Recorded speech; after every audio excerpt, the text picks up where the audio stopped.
দিন যত গড়াচ্ছে ততই যেন বার্সেলোনার চোট সমস্যা আরও ঘনীভূত হচ্ছে।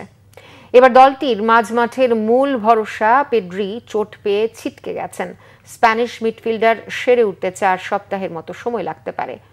সময়টা সত্যিই খুব খারাপ কাটছে পেড্রির। গত রোববার রিয়াল মাদ্রিদের বিপক্ষে 2-1 গোলে এল ক্লাসিকো হারের ম্যাচে শেষ দিকে লাল কার্ড দেখেন বার্সেলোনার মাঝমাঠের গুরুত্বপূর্ণ এই মিডফিল্ডার। এবার চোটে পড়ে খেলার বাইরে ছিটকে পড়লেন 22 বছরের স্প্যানিশ তারকা। কাতালান ক্লাবটি বুধবার পেড্রির বাঁ পায়ের পেশিতে চোট ধরা পড়ার কথা জানিয়েছে। গণমাধ্যমের খবর, এই তরুণ ফুটবলারের সেরে উঠতে মাসখানেক সময় লাগতে পারে। ক্লাব সূত্রের বরাত দিয়ে রয়টার্স লিখেছে, বার্সেলোনার পরের 3টি ম্যাচে হয়তো খেলতে পারবেন না পেড্রি।